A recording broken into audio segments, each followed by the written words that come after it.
जब भी कोई क्राइम होता है या हत्या होती है, तो ये बात ज़रूर होती है कि क्या ज़रूरत थी इतना बड़ा क्राइम करने की या हत्या करने की? क्यों नहीं एक बार बैठकर बात कर ली जाती और जो भी परेशानी थी उसको सुलझाया जा सकता था। कोई भी बात हो, बड़े-बड़े जो विश्व युद्ध होते हैं, उसके बाद भी टेबल पर बैठकर ही बात होती है। और कोई भी क्राइम करने की क्या ज़रूरत है, सामने वाले से बैठकर ये बात करी जाए कि मुझे तुमसे ये दिक्कत है और क्यों ना हम अलग हो जाएँ, तो क्राइम की ज़रूरत ही ना पड़े। लेकिन आज जो कहानी मैं आपको सुनाने के लिए जा रहा हूँ, इसमें ये सब कुछ होता है। बैठकर बात भी होती है अलग होने की, लेकिन उसके बाद कुछ लोग इसको मान भी जाते हैं और कुछ नहीं मानते, और फिर एक मर्डर होता है। और जब वो मर्डर हो रहा है, उस वक़्त जब उसको ये लगता है सामने वाले को अब तू नहीं बचेगा, तो वो इस बात की रिक्वेस्ट करता है कि मैं तुम्हारी बात मानने के लिए तैयार हूँ और मैं अपने बच्चों से बहुत प्यार करता हूँ, और प्लीज़ तुम मुझे अब मत मारो और मैं तुम्हारी बात मान लूँगा। लेकिन यहाँ पर बहुत देर हो चुकी होती है और वो हत्या हो जाती है। तो दोस्तों, आदाब, नमस्कार, सत श्री अकाल। आपका बहुत स्वागत है आपके अपने शो दानिश की ज़ुबानी में। आज की कहानी है गुरुग्राम से। गुरुग्राम में फरीदाबाद रोड पर एक सोसाइटी है और वहाँ पर एक लड़की है जिसका नाम है सैफ़ अली। सैफ़ अली को प्यार होता है अपने कॉलेज में एक लड़के के साथ, और वो उसको प्रपोज़ करती है और दोनों शादी करते हैं, और शादी करने के बाद दोनों इसी सोसाइटी में रह रहे थे, और इनके पास 2 फ्लैट थे। और ये सैफ़ अली थी जर्नलिस्ट, और ये आज़ादी के साथ जर्नलिज़्म कर रही थी, किसी चैनल में नहीं थी। और अब क्योंकि जो इसका बॉयफ्रेंड था, उसी के साथ इसकी शादी हो जाती है, और सोसाइटी के अंदर 2 फ्लैट हैं। दोनों की ज़िंदगी बहुत अच्छे से गुज़रती रहती है। इसी बीच दोनों की कुछ प्लानिंग होती है और ये दोनों ये प्लान करते हैं कि क्यों ना हम दूसरा वाला फ्लैट अपना बेच दें। इस बात के लिए सैफ़ अली का पति राज़ी हो जाता है और वो अपना फ्लैट एक विक्रम चौहान नाम के आदमी को बेच देते हैं। अब ख़ैर, क्योंकि उसी सोसाइटी में उसका सैफ़ अली का दूसरा फ्लैट था, अब विक्रम से उसकी बार-बार मुलाकात होने लगती है। कई बार सोसाइटी में कोई फंक्शन होता है, जो सोसाइटी होती है उनमें एक ही हॉल होता है और एक ही तरह के जो ग्राउंड होते हैं, या जहाँ मॉर्निंग वॉक होती है, एक ही तरह के पार्क होते हैं। तो सारी चीज़ सबको उन्हीं में करनी होती है। जो स्विमिंग पूल है वो एक है। तो उनकी बार-बार अलग-अलग जगह पर मुलाकात होनी शुरू हो जाती है, और मुलाकात होते-होते अब दोनों में प्यार हो जाता है। लेकिन यहाँ तक सब ठीक था। अब जो परेशानी शुरू होती है वो ये थी कि सैफ़ अली शादीशुदा थी, और जिससे वो प्यार करती थी कॉलेज में, उस वही आज की तारीख में उसका पति था। और इधर जो विक्रम चौहान था, वो भी शादीशुदा था और उसके 2 बच्चे भी थे। एक 4 साल की उसकी बेटी थी, 6 महीने का एक उसका बेटा था, और उसकी पत्नी थी जो बैंक में काम करती थी, उसका नाम था दीपिका। अब ख़ैर, दोनों इस बात को फाइनल करते हैं कि हम दोनों को शादी करनी है, और क्यों ना हम अपने-अपने मैं अपने पति से बात करूँ अलग होने की, और तुम अपनी पत्नी दीपिका से बात करो डिवोर्स की, और कोई भी क्राइम ना हो और प्यार-मोहब्बत से मामला सुलझ जाए, और मेरा पति मुझे छोड़ दे, तुम्हारी पत्नी तुम्हें छोड़ दे, और उसके बाद हम दोनों आसानी के साथ शादी कर लें। अब ये फाइनल होता है, और उसके बाद ये इस चीज़ को आगे बढ़ाना चाहते हैं, और जिस तरीके से मिलते थे, एक ही सोसाइटी में थे, वहाँ पर जो विक्रम चौहान की पत्नी थी दीपिका, उसको इन दोनों पर शक होने लगता है। देखने लगती है कि ये बार-बार घर आ रही है और बहुत फ्रेंडली बात करते हैं, बहुत प्यार मोहब्बत से बात करते हैं, और ये एक साथ दोनों बाहर भी जाते हैं। दीपिका का शक धीरे-धीरे यकीन में बदलने लगता है, और दीपिका को इस बात का पता चल जाता है कि उसका पति विक्रम चौहान, जिससे उसने मकान खरीदा है, सैफ़ अली से प्यार करता है। अब ख़ैर, दोनों के अंदर लड़ाई झगड़ा शुरू हो जाता है। अब जिसके 2 बच्चे हैं और उसका पति अगर ये हरकतें करेगा, तो ज़ाहिर-सी बात है कहीं न कहीं एक्सक्यूज़ तो खड़ा होगा ही होगा। और इधर जो सैफ़ अली थी, उसका पति भी ये चीज़ सब नोट करता है कि आजकल वो इधर अपने पति पर ध्यान नहीं दे रही है, और जिसको उसने मकान बेचा है विक्रम चौहान, उसके साथ ज़्यादा खुश है। बार-बार उसके साथ जा रही है, बाहर जा रही है। अब क्योंकि उसकी पत्नी को इस बात का पहले से पता था, और उसके पति को भी पता था, और दोनों की मीटिंग ये होती है कि दोनों अपनी पत्नी से और वो अपने पति से डिवोर्स की बात करेंगे, और ऐसा ही होता है। सैफ़ अली अपने पति को ये सारी बातें बताती है, जो उसका कॉलेज का बॉयफ्रेंड था पहले से, और वो उसको बताती है कि अब उसकी ज़िंदगी में कोई और आ गया है, और वो तुम्हारे साथ इतना खुश नहीं है जितना उसके साथ खुश रहेगी। अब क्योंकि वो पहले से जानता था और वो भी उसकी बात को बिल्कुल मानता है कि अगर ज़बरदस्ती की जाएगी तो बीच में फिर क्राइम होगा और इससे पहले क्राइम हो। किसी को साथ ज़बरदस्ती रखना भी ठीक नहीं है। अगर वो प्यार किसी और से करती है तो मेरे साथ कब तक ठीक रहेगी। और शेफाली का पति इस बात को मान जाता है और वो ये कहता है कि ठीक है, मैं तुम्हें डिवोर्स देने के लिए तैयार हूँ और तुम अपनी कागजी कार्रवाई शुरू कर दो और जहाँ पर तुम रहना चाहती हो तुम वहाँ पर रहो। अब शेफाली खुश हो जाती है, उसको लगता है मेरा काम हो चुका है। अब वो विक्रम चौहान पर दबाव बनाती है कि तुम भी अपनी पत्नी से बात करो और जल्दी से जल्दी डिवोर्स करो। अब यहाँ पर जो विक्रम चौहान है, तो वो अपनी पत्नी दीपिका से ये सारी बातें बताता है और ये सुनकर दीपिका के पैरों तले ज़मीन निकल जाती है। उसको लगता है कि हमारे 2 बच्चे हैं, 6 महीने का लड़का है और 4 साल की बेटी है और ऐसे कैसे हम अलग हो सकते हैं। और वो दोनों में लड़ाई झगड़ा होता है। अब विक्रम उसको मारता पीटता भी है, लेकिन दीपिका किसी भी तरीके से उसको डिवोर्स देने के लिए तैयार नहीं होती। अब ये बात खैर वो अपने माता-पिता को और अपने सास-ससुर को बताती है। वो सब लोग आते हैं, विक्रम को समझाते हैं, लेकिन विक्रम की समझ में बात नहीं आती और वो इस बात पर अड़ा रहता है कि मुझे डिवोर्स चाहिए। और यहाँ पर दीपिका भी एक ज़िद पर अड़ जाती है कि मैं इसको डिवोर्स नहीं दूँगी। अब अगर डिवोर्स नहीं होगा तो वो शेफाली से शादी नहीं कर सकता। अब खैर यहाँ पर एक पेच फँस जाता है और ये जब टेंशन ज़्यादा बढ़ती है तो शेफाली विक्रम चौहान को लेकर घूमने के लिए लद्दाख चली जाती है। अब ये लद्दाख जाती है 2018 में और जो इनकी शादी हुई थी वो हुई थी 2015 में। अब इनको लगता है कि चलो लद्दाख में जाकर कुछ प्लान बनाते हैं, देखते हैं क्या होता है।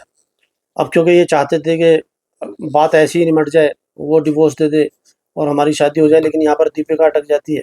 अब ये शेफाली बोलती है विक्रम चौहान से कि क्यों ना फिर तुम अपनी पत्नी को रास्ते से हटा दो, दीपिका को। और विक्रम को भी यही सही लगता है। अब उसको लगता है कि ऐसा करेंगे कैसे? अब क्योंकि पहले ही दोनों बर्फीली पहाड़ियों में घूम रहे हैं लद्दाख में और पहाड़ियों को देखकर उनके दिमाग में ये आइडिया आता है कि तुम अपनी पत्नी को घुमाने के लिए किसी पहाड़ी पर लेकर जाओ, हिल स्टेशन पर, और वहाँ से तुम उसको धक्का दे देना। ये एक हादसा लगेगा और तुम्हें सज़ा भी नहीं होगी, पुलिस तुम्हें पकड़ेगी भी नहीं। और अब जब वो डिवोर्स दे नहीं रही है और उसकी मौत हो जाएगी, तो फिर हमारे बीच में कोई नहीं होगा और हमारी आपस में शादी हो जाएगी। विक्रम इस बात को फाइनल करता है और लद्दाख में प्लान बनता है। ये वापस गुरुग्राम आते हैं और आने के बाद विक्रम चौहान अपना बिहेवियर चेंज करता है और अपनी पत्नी को दिखाता है, दीपिका को, कि वो बिल्कुल पूरे तरीके से बदल चुका है और उससे प्यार मोहब्बत की बातें करता है। मूवी देखने जाते हैं, घूमते हैं फिरते हैं और उसको बोलता है कि चलो थोड़ा बाहर घूमने के लिए चलते हैं। अब दीपिका को भी ये लगता है कि विक्रम शायद बदल गया है और जो उसके माँ बापों ने उसको बात समझाई है उसकी समझ में आ चुकी है। अब वो उसके साथ जाने के लिए तैयार हो जाती है। अब ये दोनों प्लान बनाते हैं नैनीताल जाने का। ये 24 अक्टूबर 2018 को दोनों नैनीताल जाते हैं और वहाँ जाने के बाद जो वहाँ पर झील है और जो वहाँ लवर पॉइंट वगैरह है वहाँ पर घूमते हैं। लेकिन अब विक्रम चौहान के सामने परेशानी ये थी कि किसी पहाड़ी से धक्का देने के लिए पहाड़ी पर चढ़ना भी पड़ेगा। अब वो बार-बार दीपिका को इस चीज़ के लिए फ़ोर्स करता है कि कहीं ऊँची जगह पर चलते हैं और वहाँ से जो नज़ारे हैं, जो व्यू है वो साफ दिखाई देंगे और बहुत अच्छा लगेगा, जब इतनी दूर हम आए ही हैं। लेकिन दीपिका वहाँ पर जाने के लिए तैयार नहीं होती और यहाँ पर उसका प्लान एक तरीके से फ़ेल हो जाता है। इधर शेफ़ाली के बार-बार उसको मैसेज आ रहे थे कि काम हुआ नहीं हुआ, तुम पहाड़ी पर गए नहीं गए, तुमने धक्का दिया नहीं दिया और क्या प्लान चल रहा है, कैसे हो रहा है। और विक्रम उसको जवाब दे रहा था और इधर इधर दीपिका किसी पहाड़ी पर चढ़ने को तैयार ही नहीं थी। अब खैर वक़्त आगे गुज़रता जाता है। अब दो दीपिका बोलती है कि अब हमें वापस चलना चाहिए। अब ये 24 अक्टूबर 2018 को नैनीताल जाते हैं और 26 अक्टूबर 2018 को वहाँ से वापस आ जाते हैं और 27 अक्टूबर को कड़वा चौथ था। वो ये भी उसको फ़ोर्स करती है कि हमें वापस चलना चाहिए, 27 को कड़वा चौथ है, वो भी मनाना है घर पे जाके। अब खैर वहाँ से पति-पत्नी वापस आते हैं और इधर सैफ अली का मैसेज आता है कि क्या हुआ, तुम अकेले आ रहे हो? क्या काम हो चुका है? क्या तुमने उसको धक्का दे दिया है? तो वो बताता है कि काम नहीं हुआ और दीपिका किसी पहाड़ी पर जाने के लिए तैयार नहीं हुई। तो सैफ अली को बहुत गुस्सा आता है और उसको मैसेज डालती है कि यू आर लूज़र, तुम्हारे कुछ बस की नहीं है। और इधर तो मैंने अब सारी तैयारी कर ली है, अपने पति से डिवोर्स के जो कागज़ पर साइन करा लिया है और मैंने वो फाइल कर भी दिया है और तुमसे एक छोटा-सा काम नहीं हो रहा। मतलब किसी की जान लेना भी उसको एक छोटा-सा काम लग रहा था। लेकिन यहाँ पर विक्रम चौहान और दीपिका दोनों वापस गुरुग्राम अपनी सोसाइटी में आ जाते हैं। और अब चूँकि कड़वा चौथ था और वहाँ पर चाँद देखा जाता है जिसके लिए छत पे जाया जाता है। लेकिन जो विक्रम चौहान का फ्लैट था वो 8वीं मंजिल पर था, 8th फ्लोर। और सारी चीज़ मनाई जाती है। इसी बीच जो सैफ अली का फ़ोन विक्रम चौहान को आता है, मैसेज आता है और वो ये बताती है कि देखो मैं प्रेग्नेंट हूँ और 6 महीने का मुझे गर्भ है और अब तुम्हें कुछ ना कुछ करना पड़ेगा और अगर ये नहीं हुआ तो फिर बहुत बड़ी दिक्कत सामने आ जाएगी। और मैं भी तुम्हारी सुहागन हूँ, मैं भी तुम्हारी पत्नी हूँ और तुम जो कड़वा चौथ है उसके साथ मना रहे हो या जो व्रत है उसके साथ खोल रहे हो, तुम्हें मेरे साथ भी व्रत खोलना पड़ेगा। अब विक्रम का दिमाग खराब दोनों तरफ से। उसको लगता है कि इधर ये मानने के लिए तैयार नहीं है दीपिका और उधर शेफाली उसको बार-बार खरी खोटी सुना रही है, उसको ताने पे ताने दिए जा रही है। और ऊपर से जो एक ये प्रेग्नेंट का जो था, इसका एक टाइमलाइन बन गई। 6 महीने का उसने बता ही दिया था।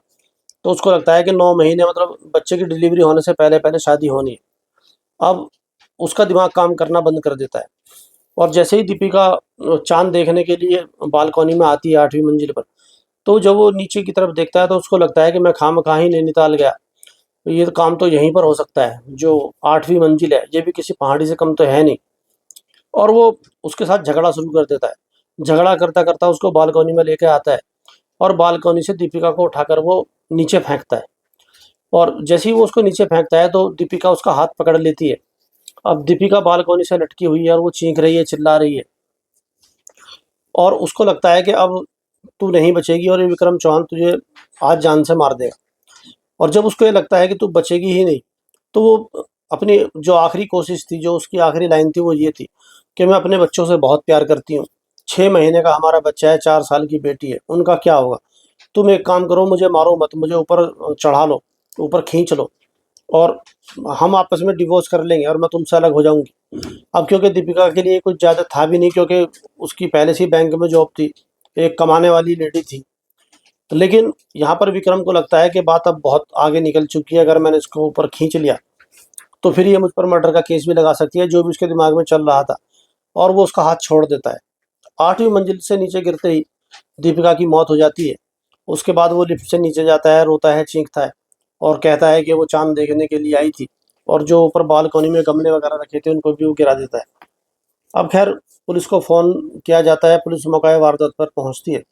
तो बताता है कि वो बालकनी में थी और वो बहुत खुश थी और उसका बैलेंस ख़राब हुआ और बैलेंस ख़राब होने की वजह से वो 8वीं मंजिल से गिर गई। अब पुलिस भी इसका जो एक्सीडेंटल केस दर्ज कर लेती है और उसकी बात का यकीन करती है। खैर उसके बाद जो दीपिका के माता-पिता हैं उनको ये सूचना दी जाती है कि वो बैलेंस ख़राब हो गया और वो नीचे गिर गई। अब जैसे उसके माता-पिता आते हैं और उनको पता चलता है कि 8वीं मंजिल से वो नीचे गिरी है, वो सीधे पुलिस स्टेशन पहुँचते हैं गुरुग्राम के और वहाँ पर जाकर अपने जो दामाद है, उस पर वो शक जताते हैं और वो बताते हैं कि किस तरीके से कितने दिन से वो परेशान कर रहा था और उसका किसी दूसरे से अफ़ेयर भी चल रहा है और वो डिवोर्स माँग रहा था और ये हमारी बेटी उसको डिवोर्स दे नहीं रही थी और हमें इस बात का पूरा यकीन है कि उसी ने उसको ऊपर से फेंका है। अब खैर पुलिस को इस पर थोड़ा शक होता है क्योंकि माता-पिता डायरेक्ट नाम ले रहे हैं और पुलिस जो उसका मोबाइल था उसकी सीडीआर निकालने का फैसला करती है। उसके बाद जब उसकी विक्रम चौहान की सीडीआर निकाली जाती है, तो पता चलता है कि उसकी बहुत सारी और बहुत लंबी बातें सैफ अली नाम की महिला से हो रही हैं और जिसके साथ वो लद्दाख भी घूमने गया था और वो कई बार उसके साथ घूमने गया है, दोनों का सीडीआर एक जगह है और उस काफ़ी लंबी हिस्ट्री मतलब पुलिस वालों को इस बात को मिलती है। अब कार्रवाई आगे की शुरू ये होती है कि फ़ौरन फिर उसकी पुलिस उसको पूछताछ के लिए बुलाती है और उसको गिरफ्तार करती है। अब जो भी उसके मैसेज के प्रिंट आउट निकाले जाते हैं, तो जिस वक़्त वो नैनीताल से वापस आ रहा था अपनी पत्नी दीपिका को लेकर, उस वक़्त जो सैफ अली ने उसको मैसेज दिए थे और मैसेज करे थे, वो यही थे कि तुम लूज़र हो, तुमने उसको मारा कि नहीं मारा और तुम क्या कर रहे हो? और जब वो करवा चौथ का दिन था, उस दिन का उसका जो आखिरी मैसेज था वो ये था कि तुम्हें कुछ भी करके आज ही ये काम करना है, आज ही तुम्हें अपनी पत्नी की हत्या करनी है। अब क्योंकि ये सारी चीज़ें लिखित में पुलिस को मिल गई, सबके प्रिंट आउट निकाले जाते हैं और इस तरीके से विक्रम चौहान को गिरफ्तार किया जाता है। और पूरी कहानी का सार ये था कि विक्रम अगर ये सोचता कि जिस पत्नी को वो मारने के लिए बार-बार सैफ अली उसको कह रही है, तो जो उसके बच्चे हैं दीपिका के, जो 6 महीने का लड़का है, जो अभी चलता भी नहीं होगा और जो 4 साल की बेटी है, क्या वो उनको पाल सकती है? क्या उनको वो उनको अपने साथ रखती? जिनकी माँ से वो इतनी नफरत करती है, तो उन बच्चों को वो कैसे अपने साथ रखती? और दूसरा, वो भी प्रेग्नेंट थी, अपने बच्चों के सामने वो क्या उनको प्यार देती? अगर ये सारी बातें विक्रम चौहान सोचता, तो शायद वो इस कदम को ना उठाता और वो बाहर होता।